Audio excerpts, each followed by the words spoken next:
Olá pessoal, mais um vídeo, tá? Mais uma aplicação da integral, seção 6.3, tá?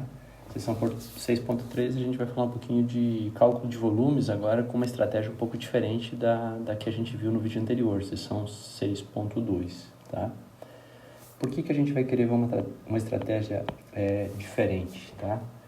O fato é que alguns volumes de sólidos de revolução, eles são bastante difíceis de calcular usando o método anterior, tá?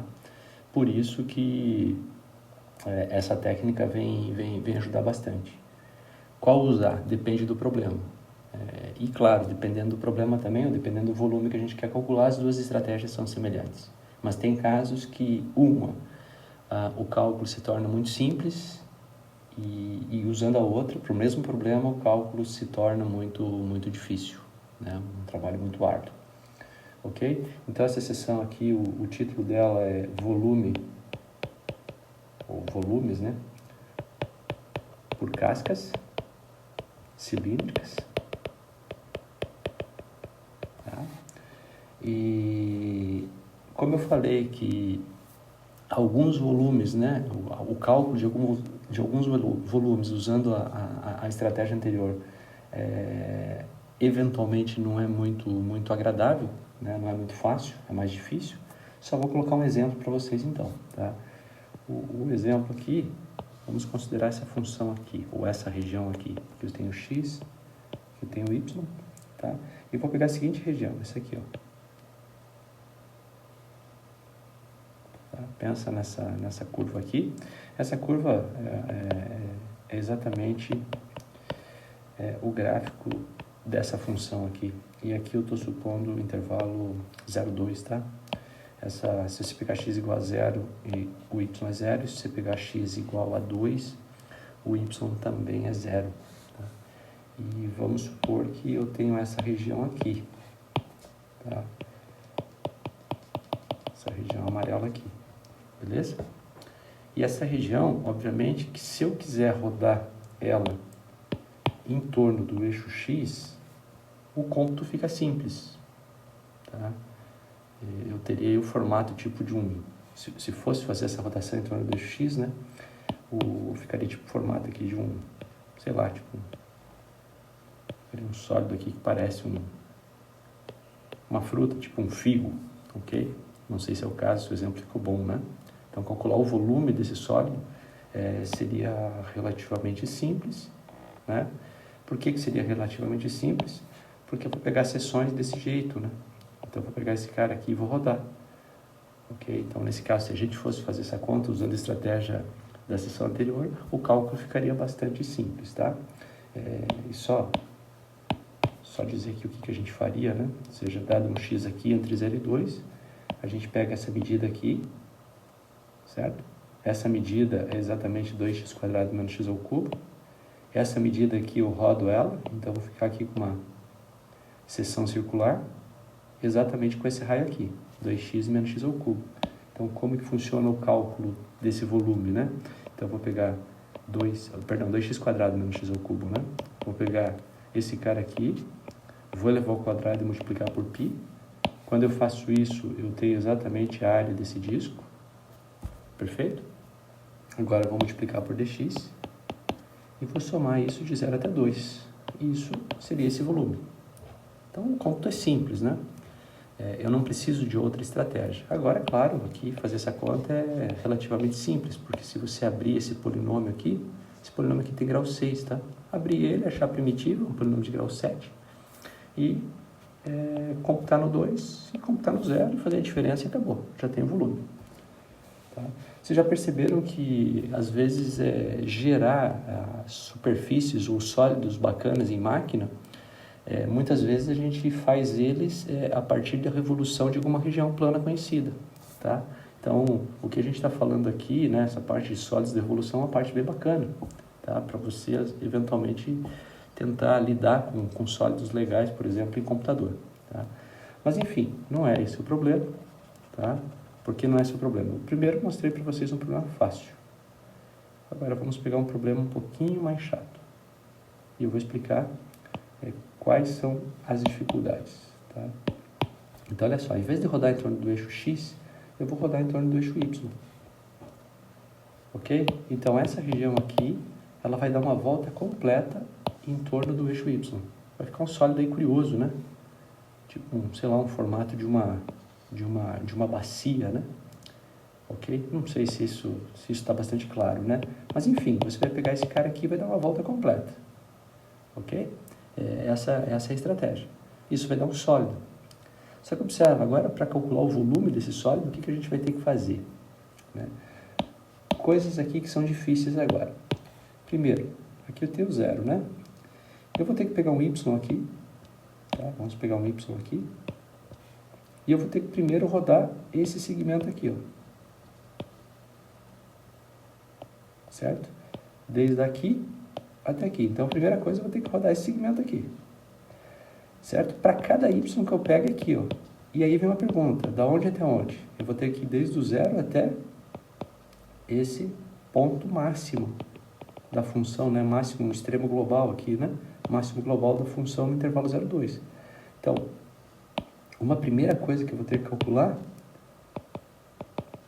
claro, não é difícil, não é impossível, mas é um pouco mais chato, né? Eu vou ter que calcular, vamos colocar uma interrogação aqui. Quem seria esse cara aqui? Esse cara, a gente já sabe fazer a conta, é o valor máximo, né, que essa função assume no intervalo fechado ilimitado 0,2. Então, precisaria computar isso. Por quê? Né? Eu vou, inclusive, eu vou ter que integrar desde aqui até lá. Ok? Integrar o quê? Para cada y, eu vou precisar essa medida. Ok? Então, essa medida aqui, eu preciso esse cara aqui, ó. Tá?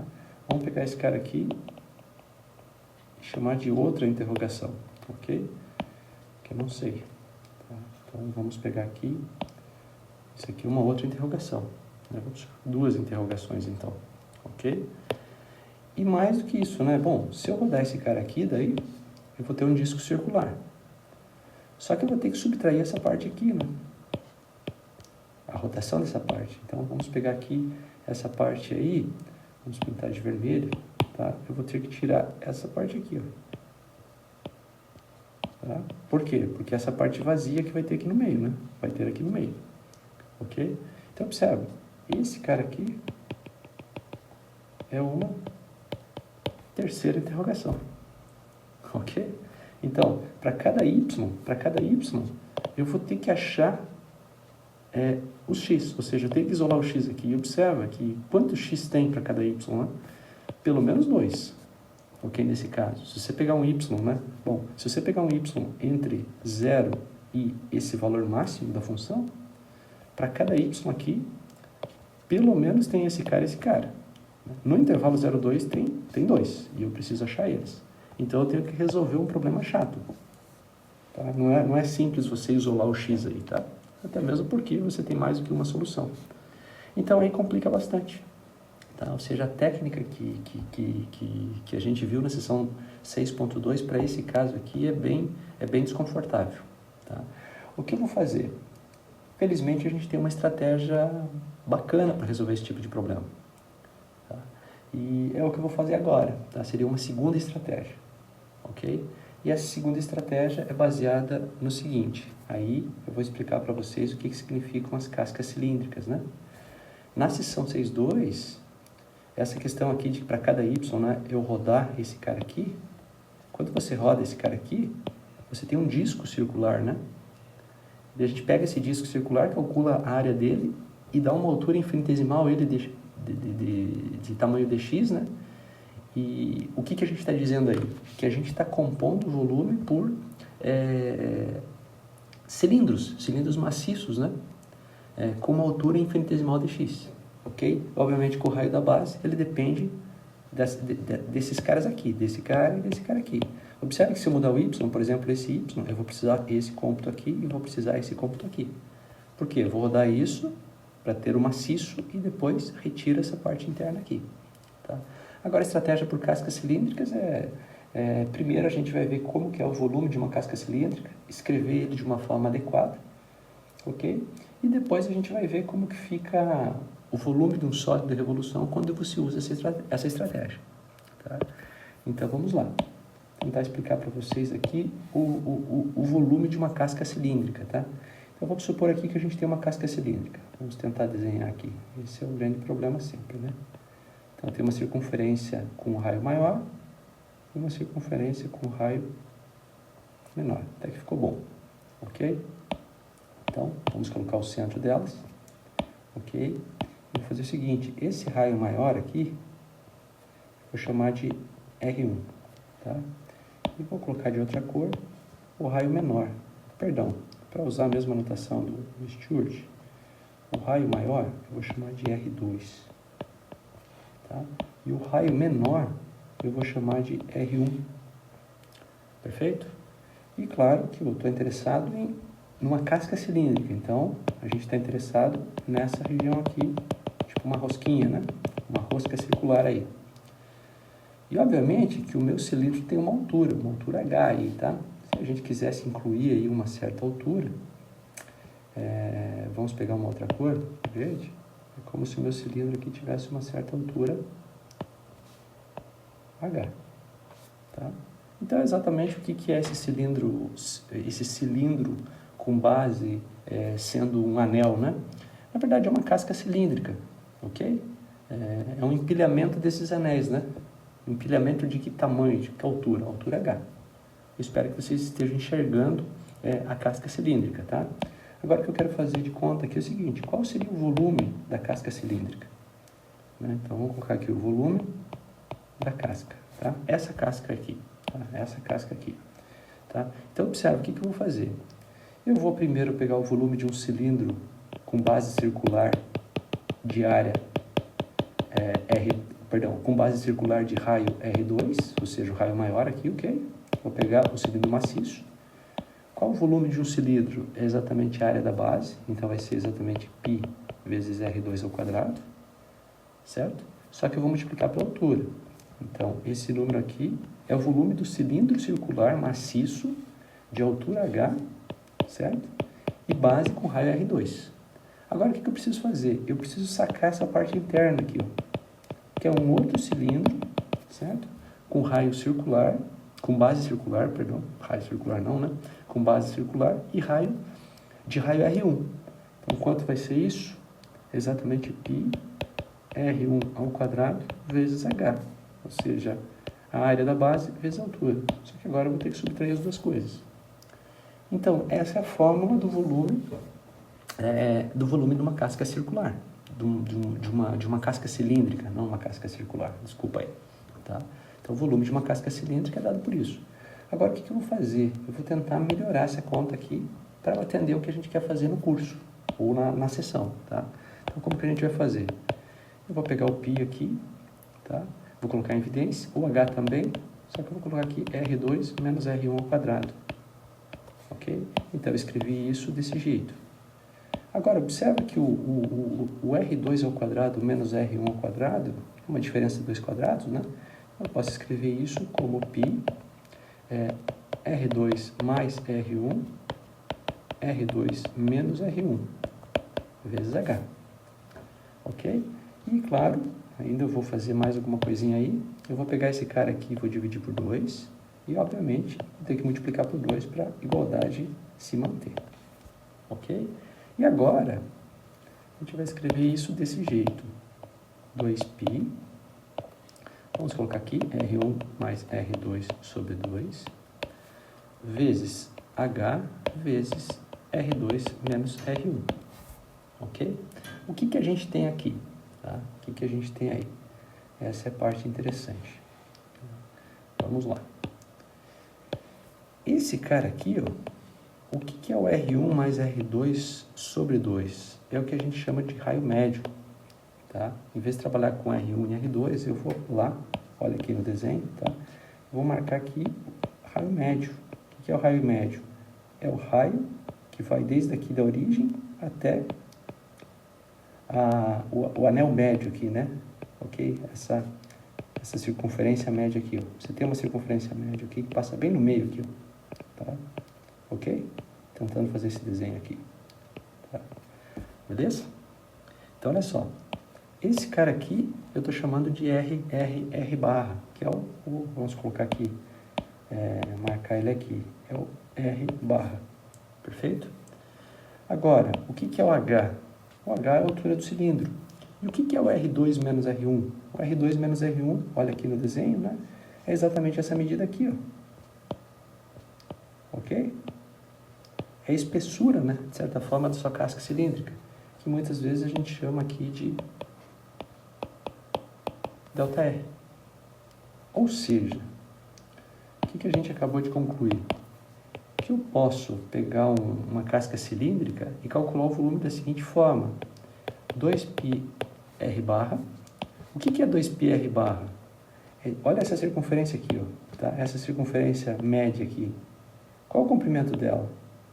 Não é 2π vezes r? Só que o raio é o r barra, é o ponto médio, ok? Então, eu tenho o comprimento da circunferência média aqui, ok? Bem aqui no meio, ok? Exatamente 2π vezes esse raio médio. Tá? Agora, eu vou multiplicar pela altura e vou multiplicar pela espessura, ok? Então, isso está dando mais ou menos, ou está dando, né? O volume de uma casca cilíndrica. Você pega o raio médio e vê qual é o comprimento daquela circunferência média. Foi lá, peguei o comprimento, ok? Multiplica pela espessura e multiplica pelo H. Né? É como se você pegasse a sua casca cilíndrica e fizesse um corte, ok? E abrisse ela. Okay? Se você abrir ela, o que você vai ter, de certa forma? Você vai ter um paralelepípedo, ok? Certo? Com uma das dimensões sendo isso, outra das dimensões sendo isso e outra das dimensões sendo isso. Ou seja, eu estou multiplicando essas três dimensões. Tá? É o volume de um paralelepípedo, ok? De alguma forma. Beleza? Então é isso que a gente tem que guardar. O volume da casca é exatamente isso aqui. A gente vai usar isso agora para apresentar para vocês a metodologia, né, de representação de volume de sólidos de evolução usando essa estratégia por cascas cilíndricas. Tá? É o foco da sessão 6.3. Beleza? Então vamos lá. Vamos ver o que a gente quer fazer agora. Tá? Então, vou apresentar para vocês o problema. Coloca aqui x, y. E supõe agora que você tem uma função como antes, tá? Vamos pegar aqui a, b. Beleza?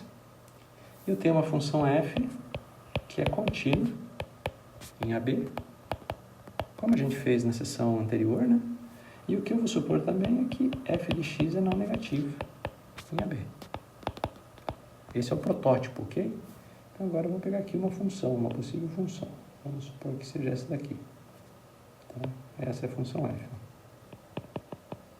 Tá? E a região que eu estou considerando, pintando ela de amarelo aqui, essa região aqui, ok? Lembrando que aqui o gráfico é da função f, beleza? Por baixo aqui eu tenho intervalo em AB, à esquerda x igual a, à direita x igual a b. Tá? Agora o que a gente quer fazer é rodar essa região em torno do eixo y. Beleza? Quando você roda essa região em torno do eixo y, faça esse exercício, né? O que a gente vai ter? A gente vai ter um sólido aí, né? Vamos tentar ver que sólido é. Vamos ver se eu consigo fazer esse desenho. Aqui você vai ter uma parte vazia aqui no meio. De acordo? E vamos pegar aqui de preto mesmo. Vai ter a parte vazia. Tá? Aqui seria o oposto, né? Onde o B, né? Esse cara aqui, ó, quando você vai rodar, ele vai vir lá, né? Ok? E vamos ver mais ou menos aqui como que a coisa fica.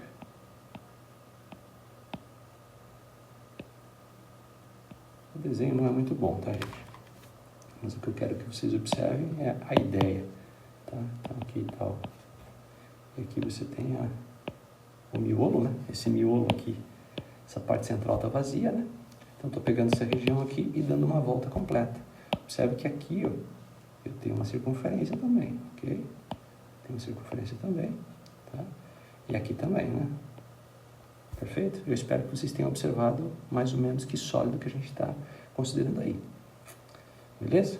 Agora, eu gostaria de buscar o volume desse sólido. Como que a gente vai fazer? Então, estratégia muito parecida com as estratégias que a gente já usou anteriormente. Primeiro, eu vou pegar meu intervalinho AB e vou dividir de novo em N subintervalinhos. Na verdade, eu vou particionar esse volume. Só que eu vou particionar não em cilindros, como eu fiz a sessão passada, mas sim em cascas cilíndricas. E eu já vou explicar como que a gente vai fazer isso. Então, pega o intervalinho AB e divide em N subintervalinhos. Velha história de sempre, né? Cada subintervalinho vai ter essa medida. Agora eu vou chegar aqui e vou marcar esses subintervalinhos. Esse é o x0, x1, x2, x3, x4, x5, né? x6, x7, x8. Nesse caso seria n igual a 8, ok? Perfeito? Mas vamos supor aí que eu tenho um n genérico. Tá? Agora eu vou marcar o iésimo subintervalinho para dizer o que eu vou fazer em cada um deles, mas eu marco o iésimo. Vamos pegar o terceiro aqui e dizer que é o iésimo. Okay? Para não congestionar meu desenho, como esse subintervalinho que eu marquei aqui é o iésimo, então esse cara aqui é o xi menos 1, esse cara aqui é o xi. Perfeito? E agora eu vou olhar exatamente isso aqui, ó. Deixa eu só reduzir aqui, ó, a cor. Eu vou olhar exatamente esse cara aqui, ó. Eu vou pegar essa região aqui, certo? E vou observar. Se você rodar só essa região, vocês concordam que a gente tem uma parte do sólido do sólido total? Observa, se eu rodar só essa região aqui, eu tenho uma parte, mas se eu pegar agora a próxima e rodar também, né? O que eu estou dizendo é o seguinte, eu estou desmembrando o meu sólido total, certo? Em cascas, tá? Ó, isso aqui é uma casca do sólido, né?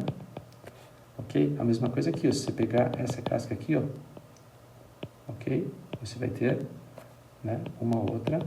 O problema é o seguinte, que eu sei, se você pegar essa região aqui, ó, vamos lá, essa região aqui, ó, e dar uma volta completa, a gente sabe o volume? Não, a gente não sabe, porque é um protótipo, é um pedacinho do problema maior, né? Só que é o mesmo problema, porque aqui, ó, a função ela está variando, tá? Então, qual é a estratégia? A de sempre. O que a gente vai fazer? A gente vai aproximar. Aproximar de que jeito? Tá? Eu vou simplesmente pegar de vermelho aqui. O vermelho não é uma boa cor. Vou pegar esse azul. Também não é uma boa cor. O verde. Eu vou pegar aqui, ó, no intervalinho, né? Eu falei para vocês que esse cara aqui é o iésimo subintervalinho. Então, o cara da esquerda é o xi menos 1, o cara da direita é o xi. Eu vou pegar aqui agora o elemento amostral como sendo exatamente o ponto médio. O x e barra. Depois vocês vão entender por quê. Quando a gente pega esse ponto médio e faz a f dele, eu vou ter essa medida aqui, concorda? Agora eu vou fazer uma aproximação aqui, né? Eu vou dizer que a minha função f naquele subintervalinho, aquele iésimo subintervalinho, agora ela assume sempre o valor f de x e barra aí. Tá? O que eu tenho agora aí? Vamos lá. O que a gente tem? A gente tem exatamente esse retângulo. Esse retângulo aqui, ele tem qual altura? A altura dele é exatamente a função f no x e barra. Certo? E a base dele é exatamente ΔX. Agora, se você pegar esse retângulo aqui e rodar em torno do eixo y, o que a gente vai ter? Tá? Vou tentar fazer um desenho aqui rápido, tá? O que a gente vai ter? Quero convencê-los que vocês vão ter uma casca, que a gente vai ter uma casca cilíndrica. Vamos colocar aqui, ó, vai passar mais ou menos aqui, né? Ok, pegando. Certo? Só que eu tenho isso aqui, ó. Tá? Posso até marcar aí essa circunferência aqui, ó. Tá? E obviamente aqui em cima é a mesma coisa.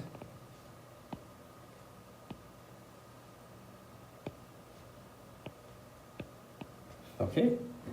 Só para tentar convencer vocês que se você pegar esse retângulo e dar uma volta completa, o que você vai ter? Uma casca cilíndrica. Certo? Essa casca cilíndrica, se a gente pensar no volume dela, ela aproxima a rotação daquela região inicial, né? Perfeita aqui com a função. Aproxima bem. Bem em que sentido? À medida que o n cresce, essa aproximação é cada vez melhor. Agora vem o ponto-chave. Esse retângulo aqui, quando eu rodei ele, eu tive uma casca cilíndrica. Qual é o volume dessa casca cilíndrica? Então, novamente, o que a gente vai fazer? Vai usar a fórmula de volume de cascas cilíndricas, né? Então, eu vou pegar exatamente a circunferência média. Agora, vocês entendem por que eu peguei o x e barra aqui como elemento? Então, a circunferência média aqui, ela vai ter raio x e barra. Tá? Então, o comprimento dela é exatamente 2π x e barra, de acordo? O que mais? A altura dessa casca cilíndrica está aqui, é exatamente o f de x barra. E eu tenho que multiplicar pela espessura. A espessura, né, é exatamente o comprimento do intervalinho, né? Isso aqui, ó, é exatamente o comprimento do intervalinho, que é exatamente o delta x. O que é isso? Isso é o volume da casca cilíndrica gerado pela rotação desse retângulo em torno do eixo y. Agora, se você fizer agora a rotação desse outro retângulo aqui, pegando o x mais 1 barra aqui, como que fica? Você vai ter uma outra casca cilíndrica. Quem está variando? Está variando o comprimento da base e está variando a altura. A espessura é a mesma, certo? Mas o fato é que se você fizer isso para cada retângulo gerado por esses subintervalinhos e fizer isso aqui, ó, essa soma aqui vai ser exatamente uma aproximação do volume que eu quero. É isso que eu gostaria que vocês se convencessem. Essa aproximação é boa? Ela é boa à medida que o n cresce. Então, parece razoável que, no limite, quando o n tende a mais infinito, tá? Essas somas aqui convergem para o volume que eu quero. Perfeito? É isso aí. Agora, observa, com a hipótese que a função f é contínua, observe que 2π vezes x também é uma função contínua. O produto de contínua vai ser contínua. Então, isso diz para mim que esse limite aqui vai sempre existir se a função f for contínua no intervalo AB. Tá ok? Então, observa. Isso daqui eu posso apresentar como, vamos escrever aqui, isso aqui eu posso apresentar como integral de a até b. Quem é a função que está sendo aplicada no x e barra aqui? É exatamente o 2πx vezes f de x de x. Tá? Alguém poderia dizer o seguinte, professor, mas quando a gente define essa integral aqui, né, a gente não usa o ponto médio, a gente usa um x estrela, um ponto amostral qualquer. Perfeito. Mas observe que com a hipótese que a f é contínua, então esse número existe sempre. Ok? Então, a definição disso aqui seria esse limite com x estrela aqui no x e barra. Mas, se você escolher o x estrela como sendo ponto médio, você também tem essa expressão. Então, é por isso que a gente fez a modelagem usando o x e barra para se aproveitar da fórmula, né, de cálculo de volumes, a fórmula de cálculo de volume de cascas cilíndricas, né? E depois adaptou isso aqui, né? Porque, na verdade, essa integral aqui, ela não, por definição, não é isso. Mas um jeito de calcular ela é isso. Porque o x estrela, ele pode ser qualquer elemento amostral, né? Se, claro, se a integral existir, obviamente. Independente do cara que você escolhe, o resultado vai ser sempre o mesmo. Tá? Então, a conclusão que a gente tem aí é o volume, certo? Do sólido lá. Qual era o sólido original? Eu estava pegando aqui essa região aqui, né? Ok? Rodei em torno do eixo Y e acabei reconstituindo ele por cascas cilíndricas. E por isso que a gente fala de volumes por cascas cilíndricas. Tá? Quero fazer mais um comentário, porque aqui a modelagem, né, fica um pouquinho chato, confuso às vezes, né? Mas vocês vão ver que fazendo exercícios ou vendo agora o que eu vou mostrar, entendeu a fórmula não é tão difícil. Tá? Vamos ver. Vamos repetir aquele desenho que eu tinha antes. Então, vamos colocar aqui A, vamos colocar aqui B. Supor que tem uma função que está aqui. Então, aqui eu tenho y igual a f de x, esse é o gráfico, né? Y igual a f de x. Eu só estou pedindo continuidade da f no intervalo AB, tá? Para garantir algumas coisas. Tá? A gente marcou essa região, né? Claro que eu estou pedindo também que a f seja não negativa no intervalo AB, perfeito também. Tá? Isso tudo para a gente ter um protótipo de cálculo de volumes, tá? Então, vamos lá.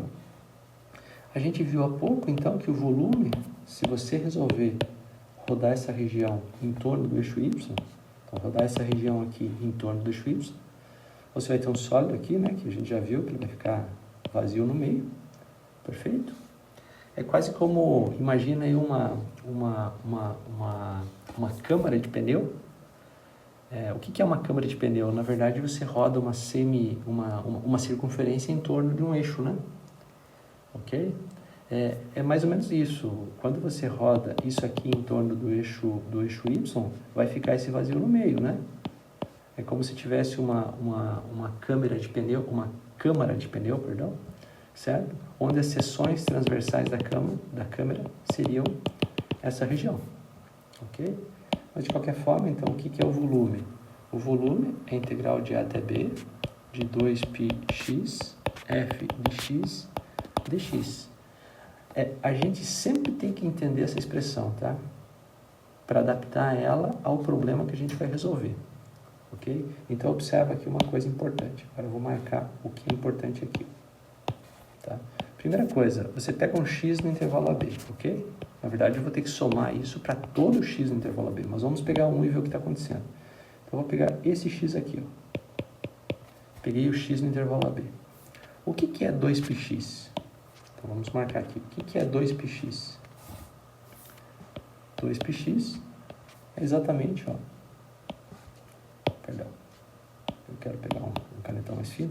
Se você pegar esse x e dar uma volta completa em torno do eixo y, o que você vai ter? Você vai ter uma circunferência, né? Estou dando uma volta completa. Ok? Essa circunferência vermelha aqui que eu desenhei para vocês aqui, está mal desenhada, essa circunferência vermelha, na verdade, ela está no plano XY, ok? Então, esse x que estava aqui, ele percorreu uma volta completa em torno do eixo Y, mas ele continua no plano XY, ok? Qual o comprimento dela? 2πx. Então, esse cara aqui é exatamente o comprimento da circunferência de raio X, certo? Agora, o que seria o f de x? Bom, vamos ver, ó. O f de x está aqui, ó. É a medida desse segmento. Se você pegar esse segmento aqui e dar uma volta completa, certo? A gente vai ter o que, de certa forma? O que é esse f de x? É a altura do cilindro, né? Porque você pegou aqui um x, daí você pensou na circunferência, agora você está pegando essa altura. Então, se você pegar um cilindro de base circular com raio x, então ele tem comprimento da base 2πx e altura f de x. Então, esse cara aqui vezes esse cara aqui me dá exatamente a área dessa casca cilíndrica, né? Ou a área desse cilindro, né? Quando você multiplica por dx, esse dx funciona como sendo o quê?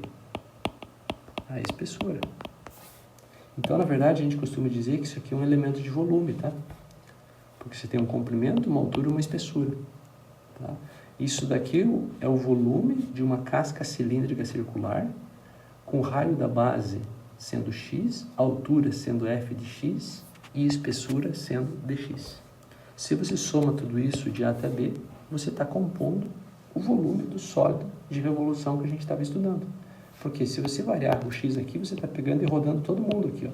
Roda esse, roda esse, roda esse. E está computando esses volumes.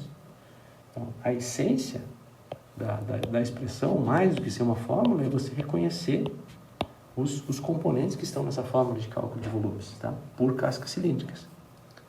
Ok?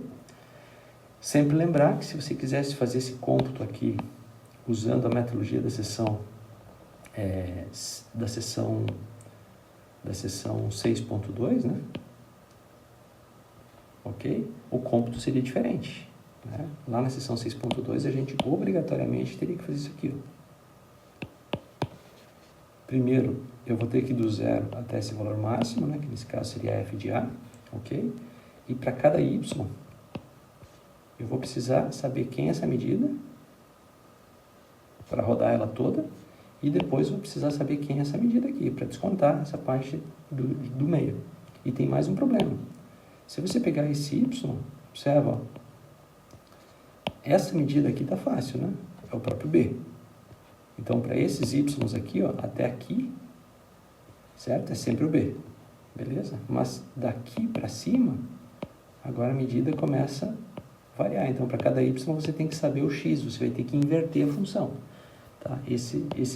Essa função aqui, ó, esse pedacinho aqui, você vai ter que inverter. Isso é um trabalhão, tá? Então, por cascas cilíndricas, a coisa fica simples, né? Ok?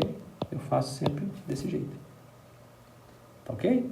Então é isso aí. A essência da sessão é isso. Agora o que a gente vai fazer é fazer um exemplo, ou dois, tá? De aplicação. Beleza? Lembra aquele probleminha lá do início da sessão? Vamos colocar ele como primeiro exemplo. Tá? Vamos pegar aqui.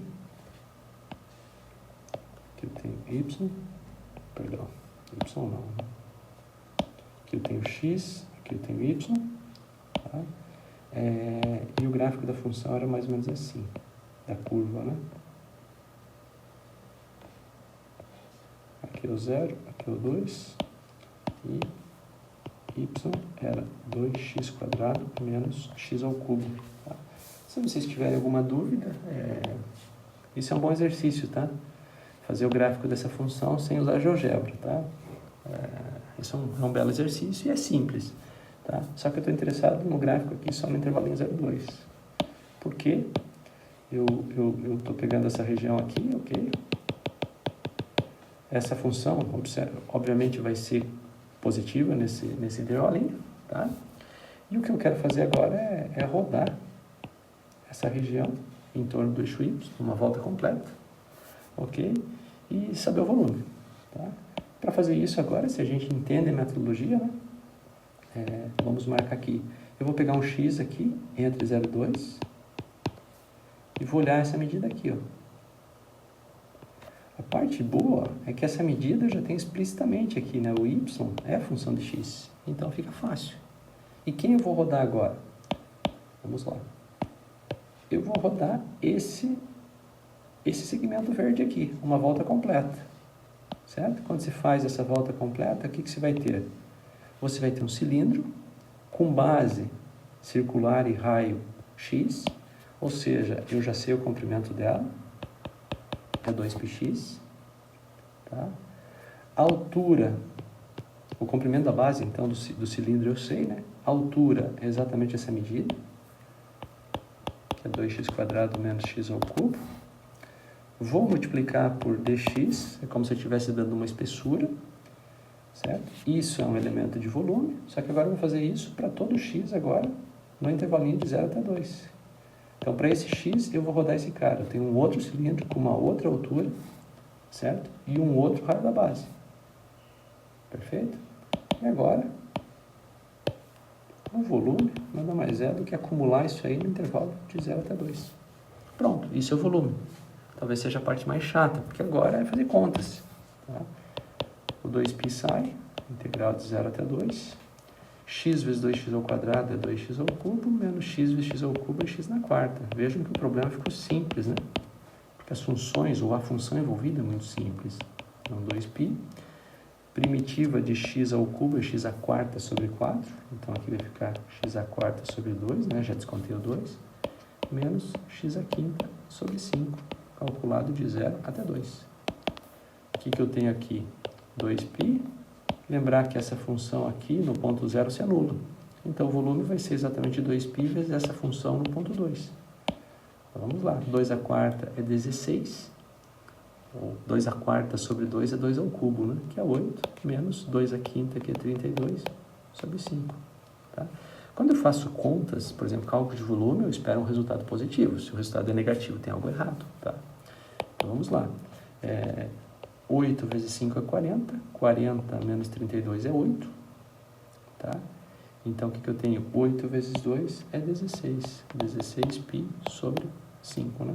Então, eu peguei 5 vezes 8, deu 40, menos 32 é 8, 8 vezes 2, 16, o π eu repeti, só que aqui embaixo tinha ficado 5.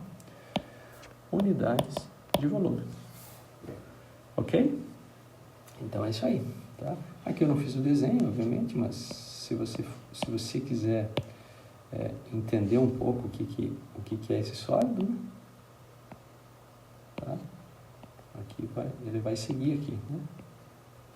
E lembrar que essa parte central aqui, ó, essa parte central é vazia. Ok? É isso aí.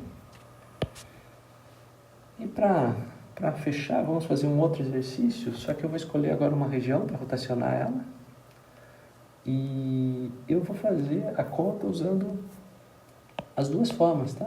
É um caso que permite fazer as duas formas. Num caso fica um pouquinho mais chato, mas também é simples, tá? O que eu vou fazer? Eu vou pegar a seguinte região. Região delimitada por essas... Região ômega, né? Delimitada por essas duas curvas. Y igual a x, y igual a x quadrado. E o eixo de rotação vai ser o eixo y. Então, vamos tentar enxergar o que a gente tem aqui. Tá? Então, eu tenho aqui x, eu tenho aqui y. Tá? Agora, eu tenho y igual a x aqui. Tá? E y igual a x quadrado aqui. Ok? Observa que ela segue para cá, né? Mas a região que me interessa é essa regiãozinha amarela aqui. Perfeito? Então, é a região delimitada pelas duas curvas, né? Então, vamos tirar essa parte. Ok? Quais são as intersecções, né, dessa curva com essa, né? Quando x for 0 e quando x for 1. Aqui eu tenho 1, aqui eu tenho 0. Aqui eu também tenho, perdão, vou melhorar aqui. Aqui eu também tenho 1.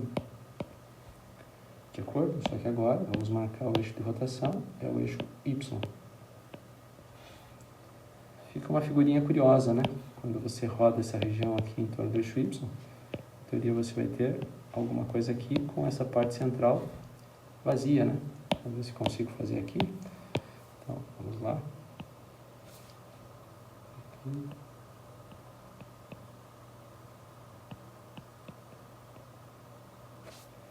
Perfeito. Alguma coisa assim. Só que aqui eu tenho uma parte vazia. Ok? O desenho não está muito bom, como sempre. Difícil desenhar nesse tablet. Tá? Mas enfim, é isso aí. Tá? Essa parte amarela, obviamente, ela vai vir para cá também. Então, espero que vocês estejam enxergando o sólido, tá? Para fazer cálculo de volumes aí, a gente tem duas opções. Tá? Uma delas eu vou usar a metodologia da seção 6.3, tá? Por cascas cilíndricas. Como que vai funcionar isso? Então, como eu estou rodando em torno do eixo y, né, eu vou chegar aqui e vou pegar um x entre 0 e 1. E o que eu preciso? Eu preciso dessa medida aqui, ó, em verde. Essa medida aqui. Mas para esse x, essa medida é simples. É exatamente o próprio x, só que eu tenho que tirar isso aqui, que é o x quadrado. Concorda? Então, vamos lá. Se você pegar essa medida aqui e dar uma volta completa, você vai ter aqui uma casca cilíndrica, concorda? É isso. Então, casca cilíndrica com qual raio da base? O próprio raio X. Então, você vem já aqui direto, você vai ter 2. Deixa eu só reduzir aqui a canetinha. Você vai ter 2πx. Tá? Só que a altura desse cilindro quanto é? É exatamente a altura, é o comprimento do segmento verde aí, que é exatamente x menos x quadrado. Vou multiplicar por dx para ter o elemento de volume completo e vou somar de 0 até 1. Pronto. Isso é o volume usando a metodologia 6.3.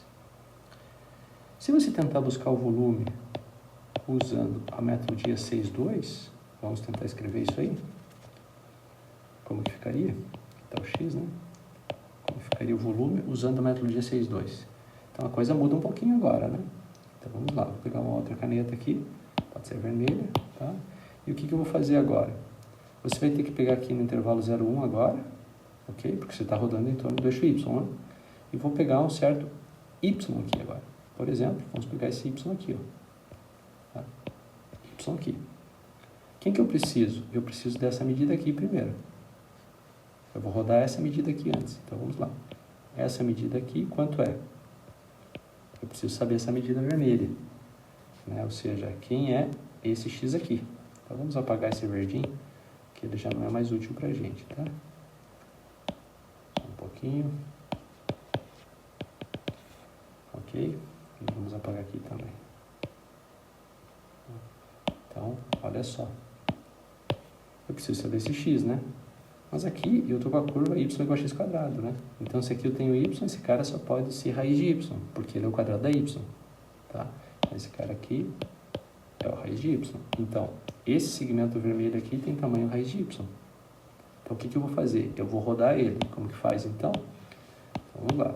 Vou rodar ele. Quando você roda esse segmento uma volta inteira, você vai ter o quê? Um disco circular aqui de raio raiz de y. Qual vai ser a área? Π raiz de y ao quadrado. Se você multiplicar por dy e somar de 0 até 1, ou seja, eu vou acumular para todo y aqui, eu vou pegar essa medida. Ó, estou rodando. O que isso vai ter? Você vai ter, na verdade, o sólido maciço. Só que agora eu preciso tirar essa parte interna. O que é tirar essa parte interna? Então, eu vou ter que chegar aqui e descontar a rotação desse cara aqui. Ó. Tá, vocês estão enxergando aqui, né? A rotação desse cara em azul. Mas quem é esse cara em azul? Né? Aqui quem está regendo ele é a reta y igual a x. Então, se eu tenho y aqui, esse x aqui vai ser quem? O próprio y. Ok? Concorda? Então, esse segmento aqui tem tamanho y.